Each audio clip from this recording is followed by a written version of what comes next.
Class 9, let's continue our chapter number 1, the Earth as a planet. In the previous video, we discussed about Earth as a planet and shape of the Earth. Now, in today's class, we'll continue the shape of the Earth topic and direct and indirect evidences of spherical shape of the Earth. Okay, here we go. Okay, let's start with the statistical data of the Earth. Age of the Earth is 4,550 million years. Weight of the Earth is 6,000 billion tons. Equatorial diameter is 12,756 kilometer. So here equatorial diameter is, let's suppose this is your model of the Earth and this is the center and this horizontal line. So this diameter is how much? 12,756 kilometer. Polar diameter, this vertical line, so this is 12,714 kilometer. Equatorial circumference is 40,076 kilometer. So 40,076 kilometer is this one, this circumference. Polar circumference 40,000 kilometer. This circumference is 40,000 kilometer. Distance from the sun is 150 million kilometer.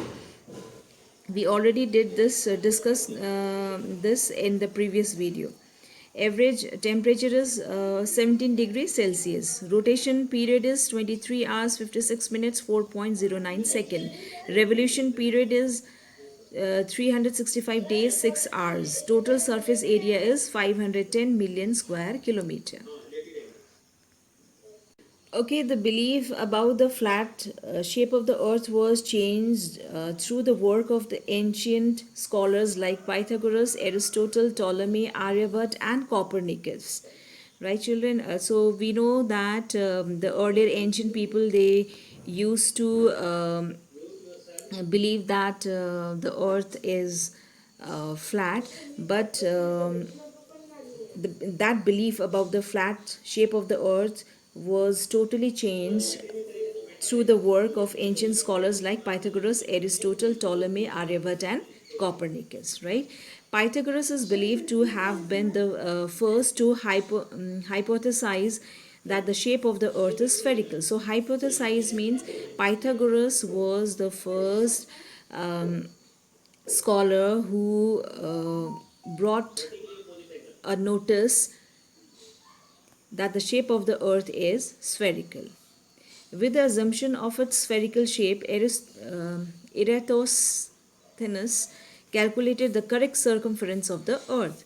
Aristotle and Ptolemy also accepted the spherical shape of the earth. So these scholars also accepted the theory of the shape of the earth is spherical, right? However, Ptolemy believed that the earth was the center of the universe and all the other heavenly objects orbit around it. This view of Ptolemy is called geocentric theory. So geocentric theory, however, he accepted that the earth is not flat, it is spherical in shape, but what he believed believed in geocentric theory. Now, geocentric theory means, geo means what? Geo means earth. So, centric means earth is. What he believed that earth is at the center and uh, all the heavenly bodies,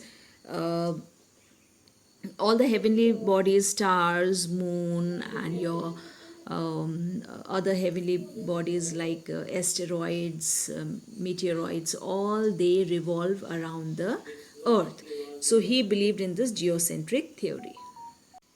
Now, Copernicus, a Polish astronomer, in 1543 published his famous book, and this famous book name is On the Revolution of the Heavenly Bodies, wherein he stated that the earth is round and rotates on its axis and revolves around the sun.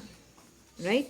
He thus gave the theory that the sun is the center of the solar system, and this view of Copernicus is came to be known as heliocentric theory. Right? Heliocentric theory. So helio means sun. So what he believed, Copernicus, a Polish astronomer, that sun is at the center and all the heavenly bodies, including our earth planet, that revolves around the sun, right? Even Arya Bhatt, he also believed, who lived many years before Copernicus, he believed that the Earth has a spherical shape. Right, children? Okay. Only that an Italian sailor Columbus and the Portuguese navigator Ferdinand Magellan, they also believed that the Earth has a spherical shape. Right, children? Okay. Okay, children, this much for today, and tomorrow we'll continue with the same chapter with a new topic.